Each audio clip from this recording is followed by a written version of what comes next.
Dentist Paddi Lund was crippled by depression.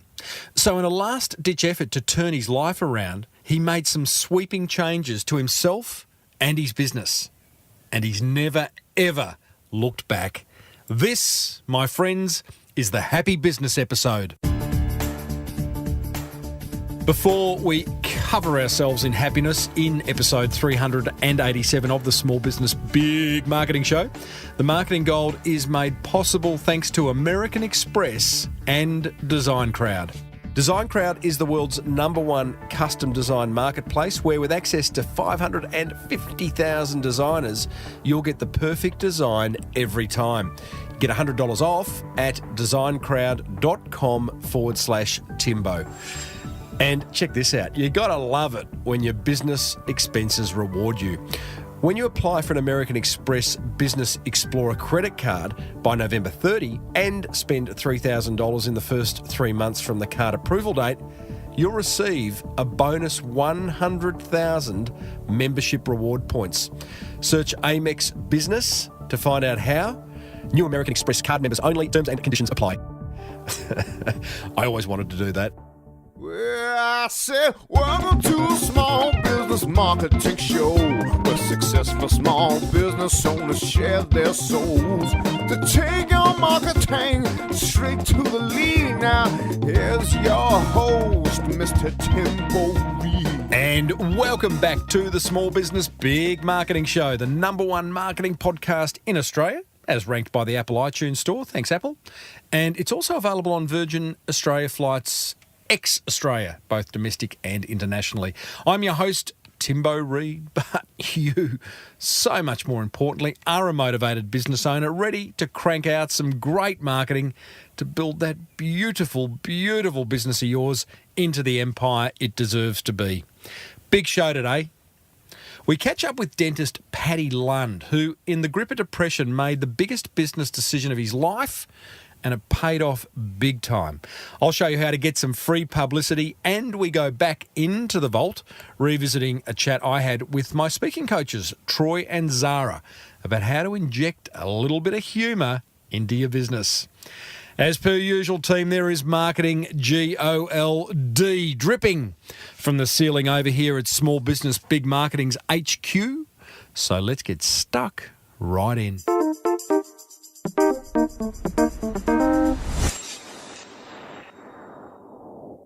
Coming up after today's interview, I am going to show you how to get some well-earned free publicity for your business.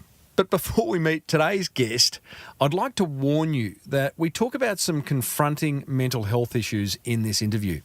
So if you choose to go ahead and listen, and I would encourage you to because there's some great business learnings in it, if it does trigger something within you, then please call your local support service. For Aussie listeners, that would be Lifeline on 13 11 14.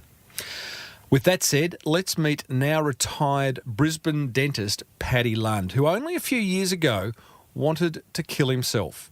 His personal relationships had deteriorated to what he thought was the point of no return, and he hated his business with a vengeance. It was in this darkest hour that he asked himself one simple question: what would make him happy? The answers started to flow. Paddi implemented them, and in no time at all, he was on his way to creating what he calls a happy business. We go to some places I certainly didn't plan for in this chat, which I had about 3 or 4 years ago. This is a rerun of a past episode, but I think a really important rerun.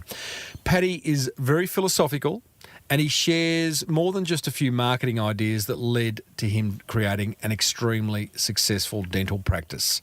He shares a lot of himself, and for that, I am very, very grateful. So listen with an open mind as I chat with Paddi, who at the time of this interview, which I think you're going to love, had no fixed address.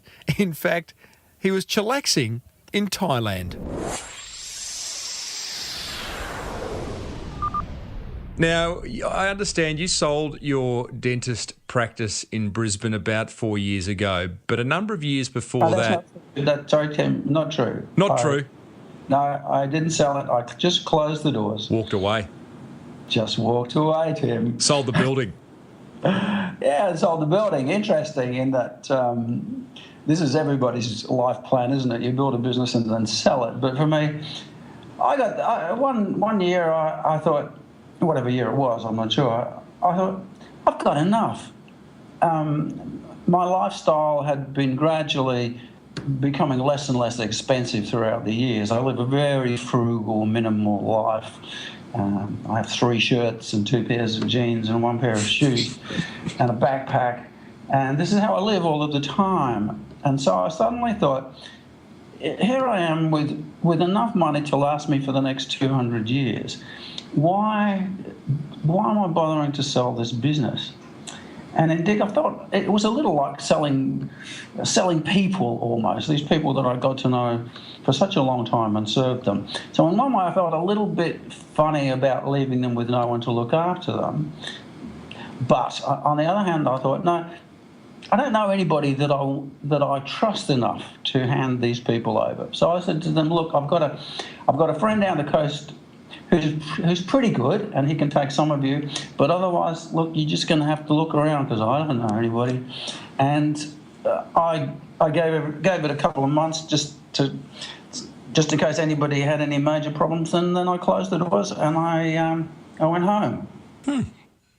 You could have sold it and given the money to charity. Did you consider that? No. I'm not very altruistic.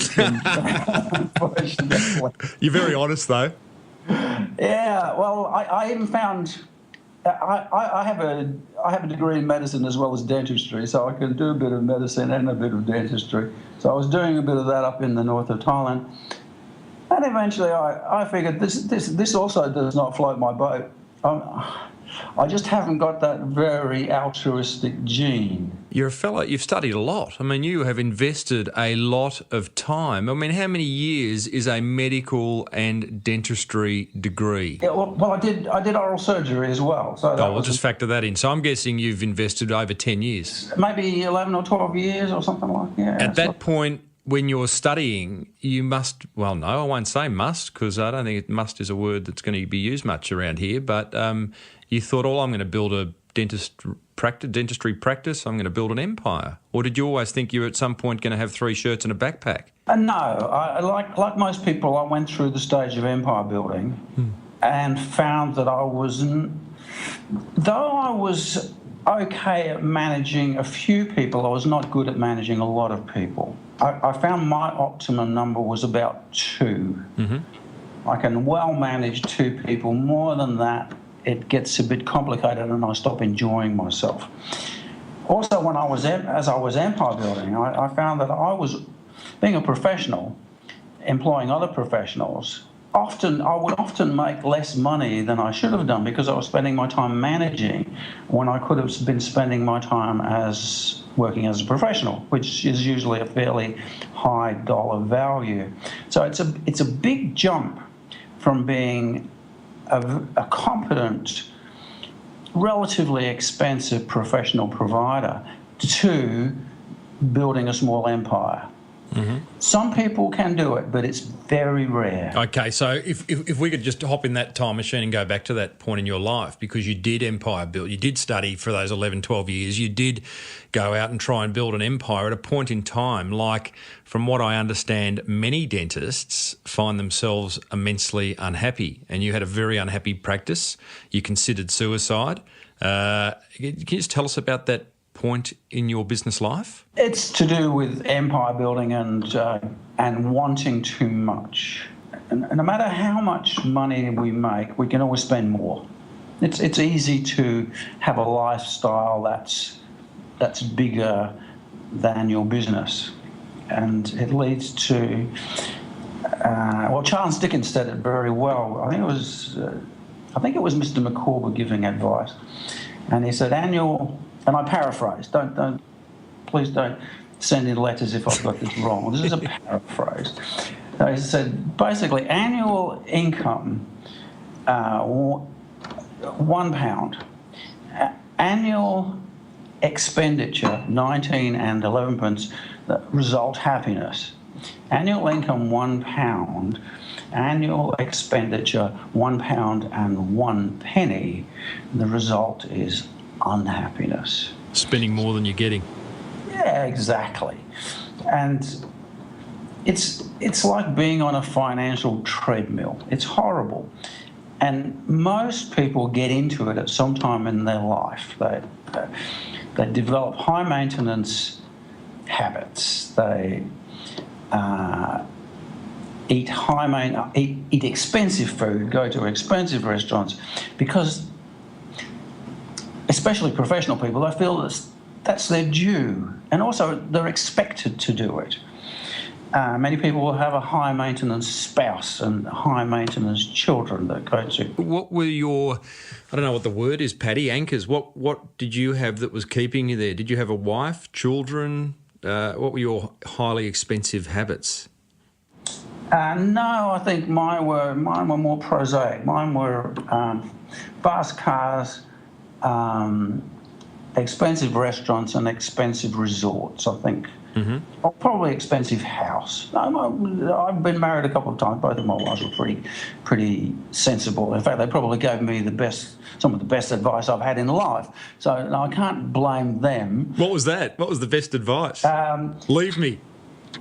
No, I can't tell you that at this point. I should have to discuss it with them before I can tell you what their advice was. I'll ask again in about 15 minutes. So, Paddy, I think we all get where you are going with this, and so at a point in time, you've just imploded, have you? Was there a day that you reflect back on where you imploded? Yes. There was a probably particular week where I started to go insane. Would you mind sharing that with us? I could. For me, it's a rather boring story these days because I'm past that. Mm-hmm. I don't need to do that anymore. But it's a method of escape. If we get stressed enough in our lives, we search for escape. And eventually most of us end up with some sort of escape through showing how stressed we are and becoming slightly insane. We call it breakdown, stuff like that. There's all sorts of names. But it's a way of dealing with the situation. Your brain is saying, can't go on like this anymore. My body's can't go on like this anymore. And so it's a compensating mechanism. We just can't function anymore doing this sort of thing. And many people end up in mental hospitals, and many people end up changing their job, and many people in professions end up killing themselves. Mm-hmm. But I was a little more pragmatic. And my brain works a little different than many people's, in that I often see a strange answer and that other people don't see. And my strange answer for this situation was to get happy. The insight I had was, I'm unhappy. I mean, it sounds simple, but many of us don't come to that. We think, I'm working too hard, I've got too many responsibilities, the economic situation is bad, I've got a difficult profession. But basically what it boils down to is, I am unhappy. And for me, the purpose of life is to be happy, and I think it's the same for most human beings. And if we're not happy, life is terrible, and we often want to end it.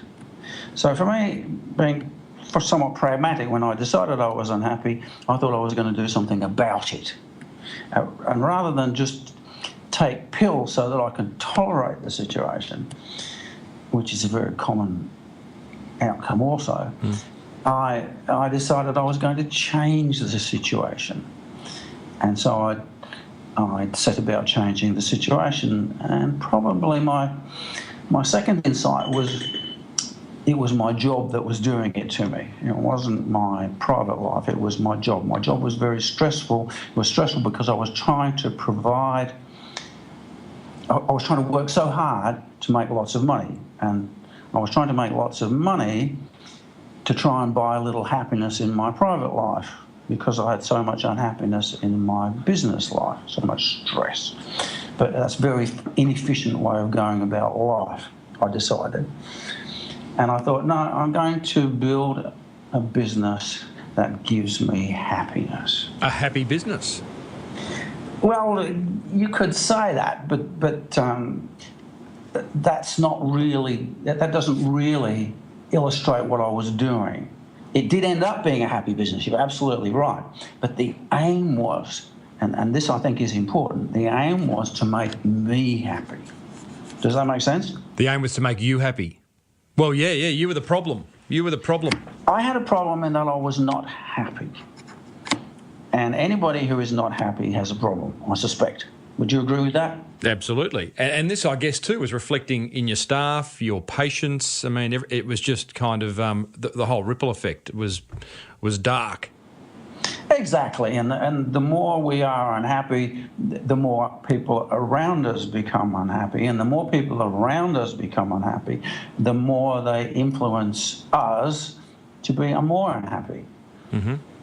If we live in an environment where there are happy people, we tend to be happy. If we live in an environment where there are unhappy people, we tend to be unhappy. Would I be right? Would I be right, Paddy, in saying that you were lucky in the sense that you were in a very dark place, but you somehow had the mental capacity to realise that you needed to get happy? Because many, I guess, wouldn't. I'm not sure whether it's luck or not, Tim. That's a whole philosophical question. I suspect it was due to the fact that I had great parents and a good education and an unusual brain. Is that luck or is that predestination? Yeah, okay. That's another podcast interview somewhere else.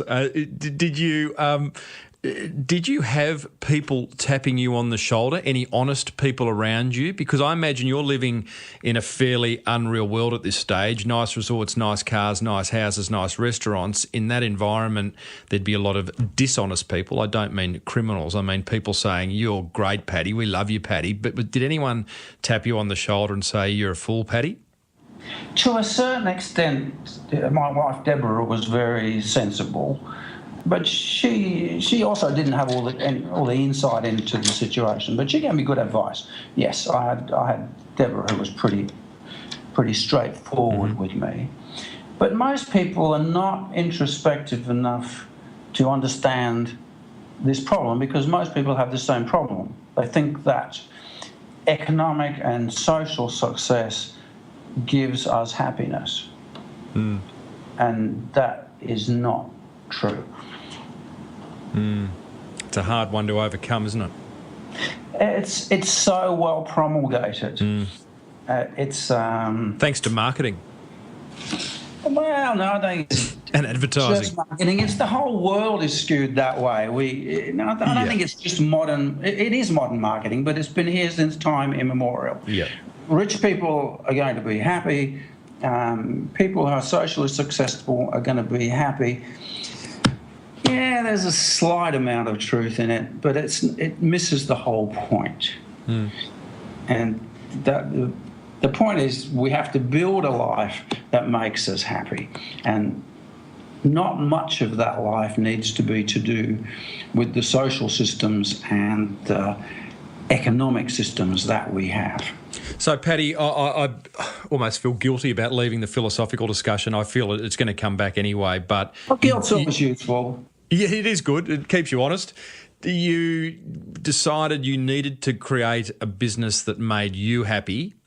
So what did you do? How did you go about that? I understand one of the first things you did was fire 75% of your client base. No, that was probably wasn't. That's an interesting story and makes it sound a little more uncaring than it was. But that wasn't. It's a fun story. It's not quite true. Right. And it certainly wasn't the first thing that I did. The first thing that I did was introspection, to decide what made me happy and what made me unhappy. It's really hard, introspection. It's hard to figure out. Just to sit down for half an hour and think, what is it in my life how can I build a life that's going to make me happy? And what is it about my current life that makes me unhappy? To do that requires an enormous amount of energy and it makes your head ache. I know from personal experience. It's very hard to think that deeply. Usually we shy off and just go on with life. Does that make sense? Yeah, it does. Absolutely. I can, you're an honest fellow, and this is an honest session. I've just been in China, as I said before we hit record, for 4 days, and I went over there to give a talk, and I knew I had some spare time, and I was going to reflect. I'm in a very busy time of my life at the moment. I was going to do some introspection. I didn't call it that, but I went to do it, and I found it all too hard. You're being honest too, Tim. Yes. It's one of the hardest things in life. It's easy just to get on with doing stuff. Absolutely. Much easier. And that's not just in life, though life is the most important thing. It's also in our business. So often we just keep pedaling and don't think about the systems that might make it less arduous to pedal. Introspection is like that. If we introspect and go through the pain, we can make our life less arduous. But we have to pay the price to start off with. You don't have to do it for a long time to start off with. You can do it for a minute or two. Mm-hmm. But as I was explaining to my Thai boxing teacher today, he's a great Thai boxer, but he's not that wonderful a teacher because he hasn't learned to think. He's learned to exercise his body and put up with the pain of his muscles, but he hasn't learned to put up with the pain in your brain when you think. When you think with a part of your brain that's not used to thinking, it hurts. So that's introspection. If you're not used to introspection, take it easy. You'll get there. What's the question that you sit down and ask, Paddy? How can I be happy? What is it that's making me unhappy at this moment? Mm-hmm. I assume most people will understand that if they're happy in life, that's good. Mm-hmm. And if they're unhappy, that's bad. It's almost innate, isn't it? We get this good feeling when we're happy and we like it, we enjoy life, and we get this bad feeling when we're unhappy. Makes sense. You accept that? Absolutely. Yeah, okay. So happiness is the most important thing in life. We sometimes think, oh no, the most important thing in life is family or religion or country or community. I would almost say peace. Well, I think it's a subjective question, but I like pushing concepts. So is happiness the end point? To me, I would have thought to be at peace with who you are would be the end point, not happiness. Well, if you're at peace with who you are, it makes you happy. You will be. Well, I think so. Yes, but that's certainly a component of happiness. So this is my tenet, that happiness is the most important thing in life, and that we look for things to make us happy. And some of us find that we get happiness from our religion and from our country, and we tend to think that these things are more important than happiness, but in actual fact, they're what we supply our happiness. That's what supply our happiness. So the end point of it all is happiness, and we have different sorts of tools that we use in life. So for me, that was my first aha moment. Yes, I want to be happy. And the second one was discovering what it was that made me happy and pursuing it. So you at least must have thought at this point in time, Paddy, that the idea of being a dentist and owning a dental practice was what you wanted to do. There were just things within the way you went about running that practice that were making you unhappy. Is that correct? Can I switch it around a little bit and say life had taken me to the place where I was a highly qualified dentist, or depending on what we're talking about, an oral surgeon. I also wanted to, so I needed a job to give me money so that I could live and buy food. But I also discovered that I wanted to be happy. So purpose became to run my business in such a way that it would provide me with happiness rather than take away happiness. Does that make sense? Your purpose was, yeah, absolutely. So everything that you would do going forward had to provide happiness, or it didn't fly in the world of Paddi Lund. That's it. So I set about adding all the things that made me happy and taking away all the things that made me unhappy. Mm-hmm. Does that sound logical? Yeah, total. And if I talk about we look at just one area. One area was, what is my product? And previously I thought, well, my product when I was a physician was health, and when I was an oral surgeon it was taking away infections, or cancer, and when I was a dentist it was, I don't know, filling up holes. But in the end, as I explored this happiness concept more and more, I thought, no, most people are like me. They want happiness just like me. So my product actually is happiness. I would like to make my customers more happy than they were before.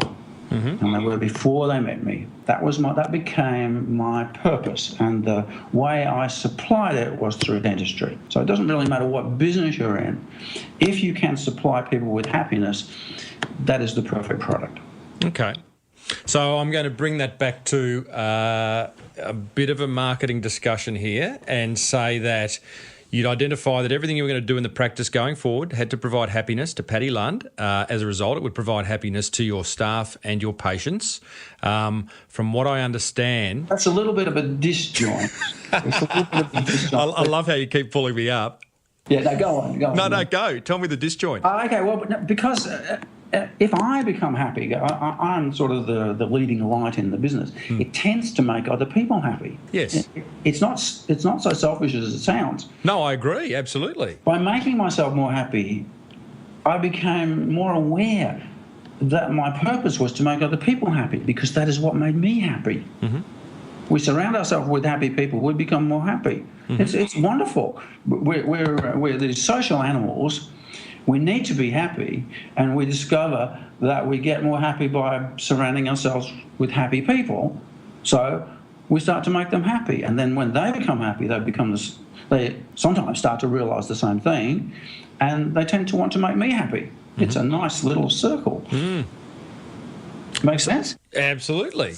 So from what I understand, you went and identified a whole lot of things in the business. And I imagine this was a joint kind of exercise amongst you and your staff, and said, well, where is all the sadness in the business, and what can we do to fix it? Where I'm going with this, Paddi, is that I am interested, and I would love you to share what the experience of being a Paddi Lund patient. In fact, you didn't even call them patients. I'd love you to share that, because I think that's it's a really interesting story. So. Yeah, is that what you did? I think the main thing that I discovered in that particular time is that we're greatly affected by how other people treat us. This impinges on our happiness greatly. You understand that? How other people treat us. And what that means in our society is generally politeness. If people are polite and respectful with us, it tends to make us feel good. And if they're impolite and disrespectful, it tends to make us feel bad. That's in a nutshell what I discovered at that point. And I discovered it by looking at the interactions that we had with each other and questioning people about what it was about interactions that made them unhappy. And almost 100% it was the lack of common politeness, the lack of please, the lack of thank you, the lack of respect, the lack of smile, talking about people behind their backs. There were all sorts of areas that made people feel, and the modern word is disrespected, and I quite like it actually, feel disrespected. So we together made up a series of standards that we would use in our communication with each other. This is in my business family, which is what you might call staff or team. So we made 7 rules or standards and put them on the wall, and we attempted to live by them. And we were not 100% successful, but we certainly improved our happiness remarkably. In fact, for a long time, every evening we would score our happiness. Wow. Well, I don't need to recite all 7, but what was an example of one of these standards, Paddi? An example of one of the standards was, if you want something from someone, say please. And if you receive something, say thank you. And if somebody says thank you to you, you say you're welcome, or it was a pleasure. Wow. I mean, it's beautifully simple. But most people, when I say that, say, "Oh, I can't do that. It's too complicated. No, I'm running a business. I haven't got time." Really? No, and I can understand that, but it really only takes about 3 seconds. And when I first thought of that standard, I had a lot of resistance to it myself. In fact, I was probably the worst person at using that standard. But now it's become second nature, and I always do it. No, I shouldn't say always, but I mostly do it. And it makes a lot of difference in my interaction with people. And at the end of the day, you literally sat down with your business family and asked how do we go on those 7 standards today? Yes, it wasn't always me that asked. We did a round robin, and there was always a facilitator who asked. And how happy are you today? And why is it not 100%? What happened in your day? And almost invariably, it's some little human interaction that didn't go so well. So as we came across each area that was causing a problem, we attempted to make a standard to cover that area. And we called the overall system the courtesy system. And I wrote a book about that. I wrote a book called Building the Happiness-Centered Business, which centers around that story about how to build a system of communication in a business that makes people happy with each other. And eventually we extended that to our customers, and we mandated that our customers must use that with us. We made a bargain with each new customer. We will always use the standard with you. We would like you to use the standard in return. If you can't, well, it's probably better if you find some other business. So, Paddy, to that point, you did choose to farewell a number of patients. 75% might be the truth getting in the way of a good story, but you did... Oh, no, it could easily have been, but it took a long time to do that. Yeah, but you basically, from what I understand, you took down the shingle, you didn't market yourself overtly, you implemented a referral system in which existing patients... What did you call patients? Customers or guests.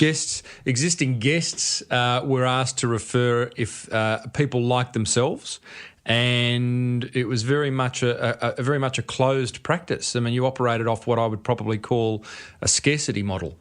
Well, that was the early model. That was a long time ago. The later model was what I call by invitation only, which meant that only certain of my customers were given the privilege of inviting their friends. So you had to be a special customer to be offered that privilege. It was not all the customers who could refer their friends. And so no name in the phone book, silent number, a locked front door, no signs, and no one could just walk in the door even if they could open it. You had to be invited by one of our privileged customers and they had special invitation cards. So it became by invitation only, which is, yes, it's a scarcity model, but that wasn't the point for me. The point for me was to surround myself with customers who were wonderful. Is it all? There was a balance here, as you're almost walking a tightrope of, I'm trying to build a happy business versus people viewing this as an incredible arrogance. Did you get a bit of that? Did I get that? I didn't ever get that personally, except from other dentists when I spoke about this concept. I didn't ever find that from customers. They seemed to feel privileged to be able to refer their friends. And if they weren't privileged, they would work hard to be privileged. So that was my experience of that. But certainly other dentists would think this was an arrogant model. And also probably there were many other people that I didn't come in contact with who were not dentists and not customers of mine who felt the same thing. But it doesn't matter because I only wanted 0.001% of the population as my customers. So I would sometimes sit at my front window and watch people walk by, and I think, yes, for every 1,000 people that walk by, there will only be one person who really wants what I've got, and that's fine. Did this all lead to you reducing your hours significantly and putting your prices up significantly, Paddy? I'm not sure what led to what, but certainly for both happened. 10 years of my practice, I only worked 2.5 days a week in a single person practice, or maybe 2 days in the last 5 years, making in my investigations quite a lot more money than the average dental practitioner.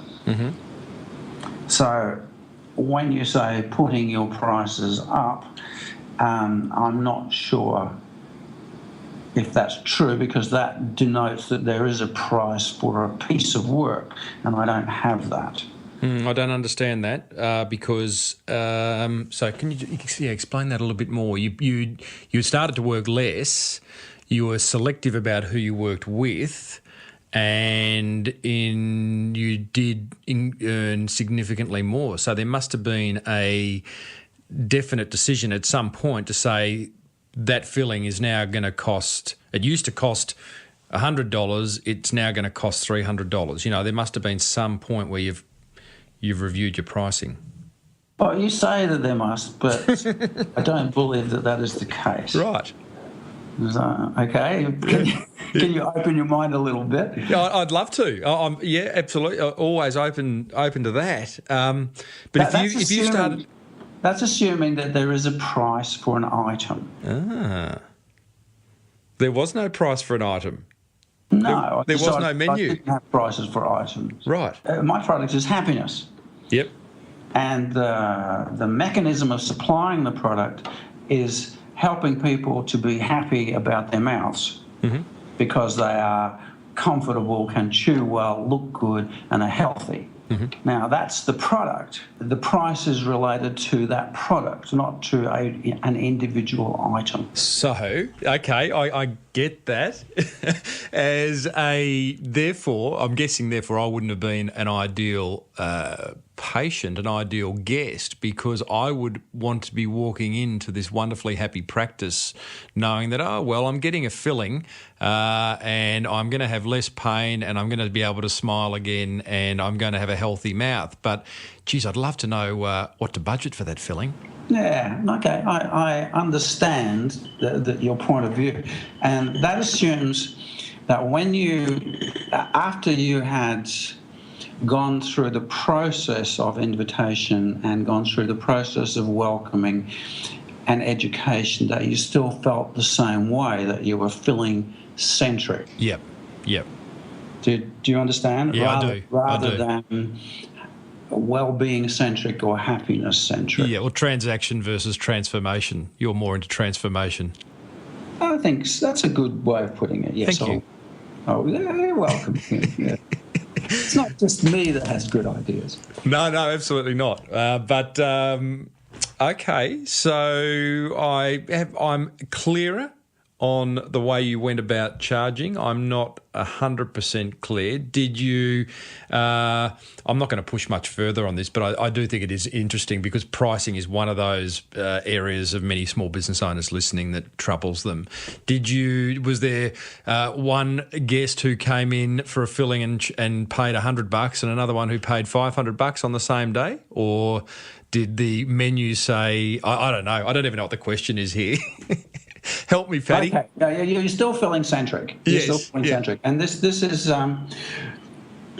it's an interesting way of thinking. We tend to have particular ways of thinking about particular businesses. And the people who are in the business tend to be the most standardized thinking about their own business. We can be a little more creative when we think about businesses that we don't own, a way of thinking about that business. When we're in a business, it's very hard to get out of the standardised way of thinking about the business. I have a friend, Mike Bash, who was in the beginning of organising FedEx, and if you read the FedEx story, you'll start to see that this guy is looking at the transport and communication and packaging and parceling business in a completely different way. He's got a different paradigm. Mm-hmm. And this is very useful sometimes when we want to build a different kind of business, to develop a different paradigm for that business. And it's only when you ask me these questions about the filling or the cost that I start to realise, no, I don't even think about the business that I had in this way. It's not even part of my mindset anymore. Mm-hmm. It certainly has been in the past, 30 or 40 years ago in the past. That's how I thought about dentistry. But it's completely different now. I have a completely different mindset. And the interesting part about that is anybody can do it. You don't have to run the same generic kind of business as everybody else. Great point. It is possible. There's no angel watching over your shoulder and saying, no, that's not standard. That's not standard chiropractic. Chiropractors shouldn't think like that. That's not standard pharmacy. No, pharmacists give drugs out and take money. That's the model. Well, it's changed a little in recent days. They have computers. They give advice. They to a certain extent provide a safety net for the doctors these days. Mm-hmm. It's different, and in different countries you'll see different models. In fact, it's worth going around the world and seeing the different models of business that you can see. It's a great point. Here in Thailand, I'm fascinated by the different ways that people do things. We think that we in the West have the ultimate way of doing everything. Oh, it's not true at all.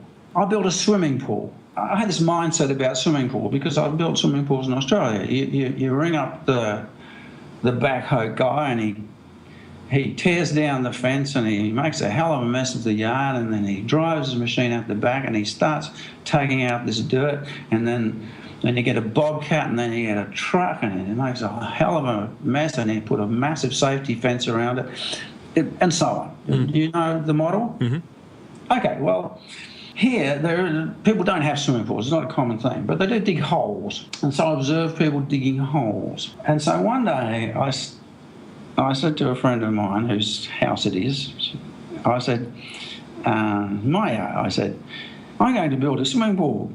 And she, being a Thai lady, said, fine. Very accepting people. Mm-hmm. And so I said, okay, well, I need some tools. And I said, I need a bungi, a jaw, a seam, plur, which are Thai tools used to dig holes. And they're very efficient at digging holes and carrying the dirt away. You dig the hole with it's like a very long spade, but very narrow, made of cast iron, and then you use a mattock, and then you have this thing called a bungi, which is made out of a car tyre, and you hold it in front of you with two handles, and you can carry about 4 shovelfuls of dirt in it. So you don't need a barrow. Mm-hmm.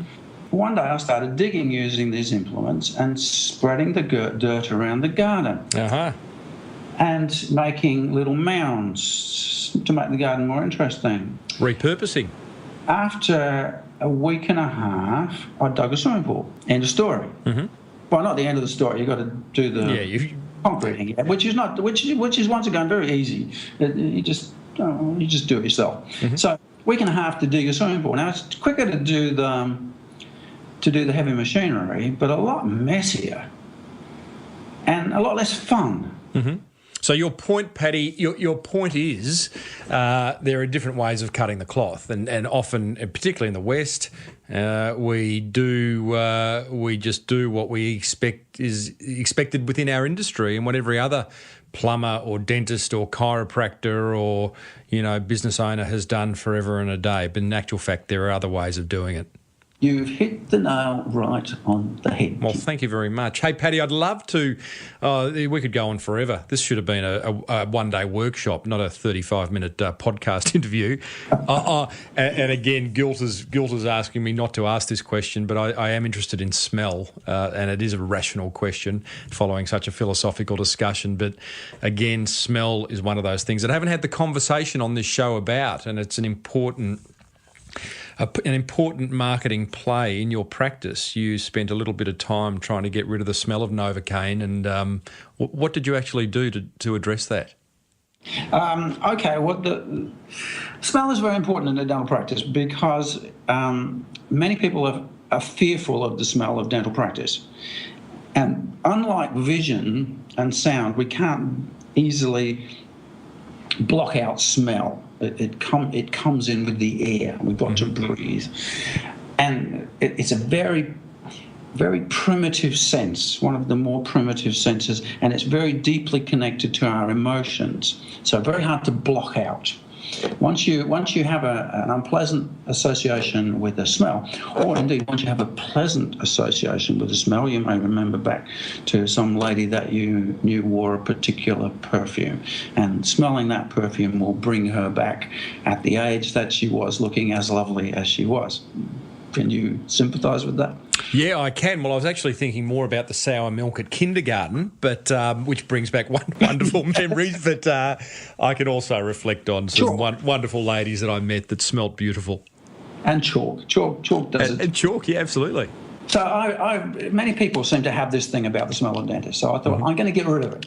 And so when I built a new building, and I designed the air conditioning so that it sucked the air from the outer parts of the building through to the inner part of the building where the operatories were, like the surgery areas, and out through the top of the building, so that it's a bit like in a bacteriological laboratory. The air always sucks inwards, so you don't get the bacteria going out. Here it was the smell. I didn't want the smell going out into the lounge areas. So that was the first thing I did. And the second thing I did, there were a number of steps, but eventually we became a dental patisserie, and we started baking good-smelling patisserie in our business. Dental buns, I think you called them. Yeah, we called them buns. I've tried to get away from that word because when I speak in America, it evokes too much laughter. I just get tired of explaining it, so I just say patisserie now. Yeah. Dental buns, yes, especially if you have a lot of dental assistants in the audience, they go crazy for about 5 minutes.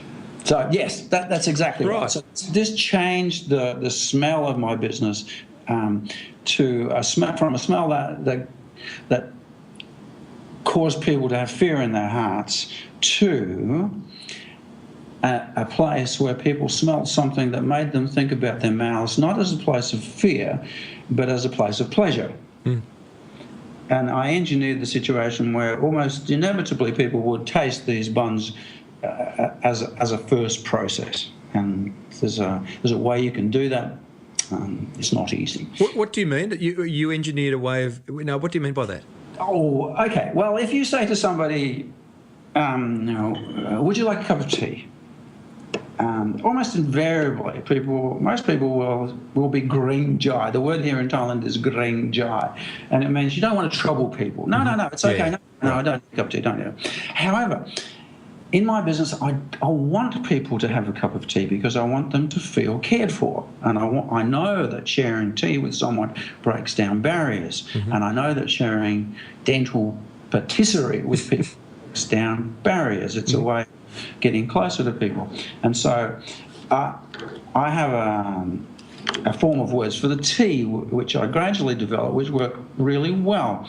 And it is, look, I'm glad you've come. It's nice to see you. I'm glad you come. Look, I just put the teapot on and I was just going to have a cup of tea. But and I hate to drink tea alone. So I wondered, would you join me? Would you join me? I thought, otherwise I'm going to feel really bad. Of course, 100% of people will join me. Yep. It's and have a bun while you're at it.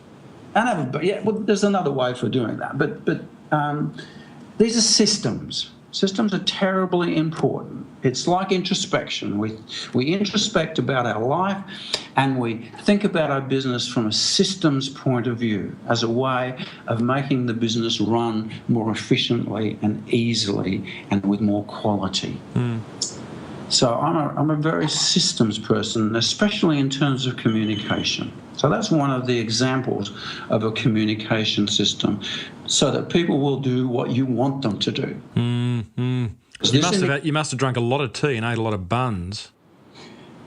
Yes, this is why I have to do Muay Thai, so that I can lose some of the calories. Yeah. Hey, Paddy, I really appreciate this chat. It kind of went where I thought it would, and it went in some very unusual directions, which I love, and I know my listeners will love too. I think we got some marketing gold in there, as well as some philosophy and some world according to Paddy. So thank you so much for sharing all that. You're very welcome, Tim. Yeah, okay. Well, lots of questions left, maybe for another time. If people wanted to find out a little bit more about you, I know they can head over to Paddi Lund with a .com. There is a book as well. What was it called? There's a number of books, but the one I was referring to was called Building the Happiness-Centered Business. Love it. And the website is PADDILUND.com. .com. Oh, I think it's .au too. .au. Absolute pleasure, Paddy. Thanks so much, mate. Bye. Bye-bye.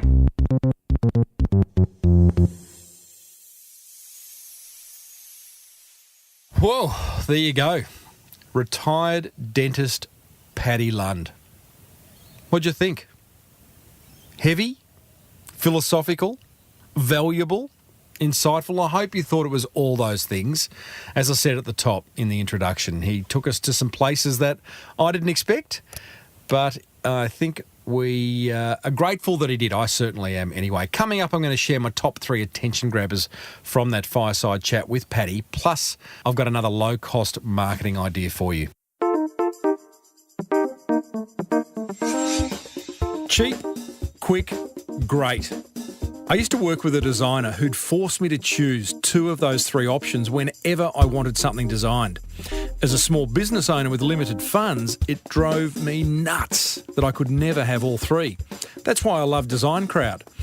You see, Design Crowd is a website that helps startups, small businesses and marketers outsource custom design, from logos and business cards to websites and landing pages. In fact, Design Crowd gives you access to over 550,000 designers from Sydney to San Francisco, ready to help you with awesome creative ideas. Here's how it works. You post a brief describing your design need. Within hours, you'll receive your first design, and over the next 3 to 10 days, a typical project will receive 60 to 100 different designs from designers around the world. You then pick your favourite, make any changes, and pay the designer. You know, whether you're an entrepreneur looking to set up your brand or an established business that needs marketing collateral designed, Design Crowd is your answer.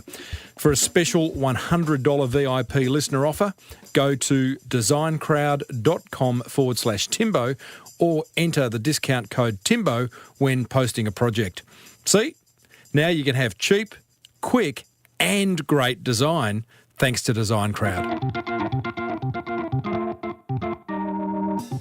And a big thanks to the American Express Business Explorer credit card for making this show possible. Now, whilst it can't get rid of your business expenses, sorry guys, they're a fact of life, it can help by having your business expenses reward you. You see, new American Express card members who apply and spend $3,000 in the first 3 months from the card approval date receive a bonus 100,000 membership rewards points. Plus, your new American Express Business Explorer credit card comes with up to 55 days interest free and a competitive interest rate of 16.99% per annum. Now, I could go on about how it comes with complimentary travel insurance, 2 entries to the Amex Lounge at Sydney International Airport, or the fact that you can earn up to 2 points for every dollar you spend. But I reckon you get the point. Or should that be points? You got to love it when your business expenses reward you. Search Amex Business to find out how. New American Express card members only. Offer ends 30 November. Terms and conditions apply. Ha! I did it again.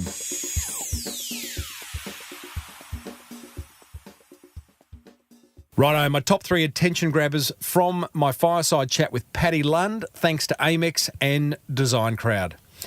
Attention grabber number 1. Put aside time for introspection and ask yourself the question, what would make my business a happier place to be? Not my business, your business, you know what I mean. But schedule that time, weekly, at least monthly, and ask yourself, what I would consider to be a very, very challenging question, and one that's going to produce some pretty rich outcomes. Attention grabber number 2. Have the courage to implement a marketing idea that may seem crazy. On the surface, Paddy taking down the signage and sacking a large portion of his client base seems wacky, but boy, did it work. Now, I'm not suggesting going and sacking all your clients. Maybe you do need to sack one or two. Can be a lot of joy in that if they're not bringing you joy, but at least have the courage to implement some crazy marketing ideas once in a while. And attention grabber number 3. I love the dental bun idea. I can smell them now. It kind of raises the question then, how can you integrate smell or scent into your business? I think it's by far the most underutilised of the 5 senses in marketing, so it lends itself to helping you create a strong point of difference. Won't be easy, but I don't think it'll be impossible. Let me know if you do it. Head over to smallbusinessbigmarketing.com/387 and let me know what grabbed your attention during my chat with Dr. Paddi. What have you got to lose? It's time for one simple yet effective marketing idea that you can implement immediately. One that won't cost a fortune and that might just generate you more awareness, more inquiry, ultimately more sales. I call today's idea the free publicity hack. How's this for a perfect storm? Your business would love some free publicity to attract more customers, and journalists have an endless need for stories to fill newspapers, magazines, TV and radio shows, blogs, podcasts. So here's my 3 steps to getting some earned media coverage. Step 1, identify 10 journalists who have the attention of people that you would love to sell to. Then find their contact details. Twitter is a great place to start. Step 2, get crystal clear on something newsworthy you'd like to tell them. It could be the findings from a research study you've conducted or a new product or service that you've launched that's never been offered in your industry up until now. Whatever it is, be sure it has the wow factor about it. And step 3, send them a brief tweet, email or video in which you introduce yourself and your news story. And here's the pro tip. The likelihood of this idea succeeding the first time is pretty low, but it doesn't make it a bad idea. Journos are busy people and they're inundated with pictures on a daily basis. Instead, make this part of your ongoing marketing strategy, sending through one idea at least every quarter. Doing so will build your profile in the journo's mind. That's my 3 steps to getting some earned media coverage. And you can head over to smallbusinessbigmarketing.com/387 where you'll find a link to this post plus some additional resources to bring this idea to life, including some tips on how to find a journalist on Twitter and a past episode of the Small Business Big Marketing Show focused on how to get free publicity. You can also buy a copy of my popular marketing book, The Boomerang Effect. So, What have you got to lose? well, that almost wraps up another episode of the Small Business Big Marketing Show. But don't worry, there is plenty of marketing gold coming your way in the weeks and months ahead, including a cubicle escapee who has built a $20 million e-commerce store in just 3 years. Oh, how good's that? And the founder of Australia's coolest vodka brand. Hey, do you remember the interview I did with humour experts Zara and Troy from Humour Australia? Here's Zara sharing a little wisdom. The happier we can make ourselves, the more pleasant we are to be around anyway. You know, people want to do business with people they like. People want to do business with people who make them feel good. Never, ever a truer word spoken. Zara and Troy give some really solid insights into how and why to introduce more humour into your business. And you can find that full interview plus hundreds more over at smallbusinessbigmarketing.com, or you can subscribe free on your favourite podcast catcher. Hey, I'd love to hear from you. Hit the contact button over at smallbusinessbigmarketing.com where you can email me, connect with me on social media, and grab a signed copy of my book, The Boomerang Effect. Be sure to check out the American Express Business Explorer card if you love the idea of your business expenses rewarding you. Search Amex Business to do so, and check out Design Crowd, the world's #1 custom design marketplace, where with access to 550,000 designers, you'll get the perfect design every time. You can get $100 off at designcrowd.com/Timbo. If you love the Small Business Big Marketing Show, then let another business owner know any way you choose. You can grab their phone and download it for them. You can yell at them, go, get Small Business Big Marketing Show!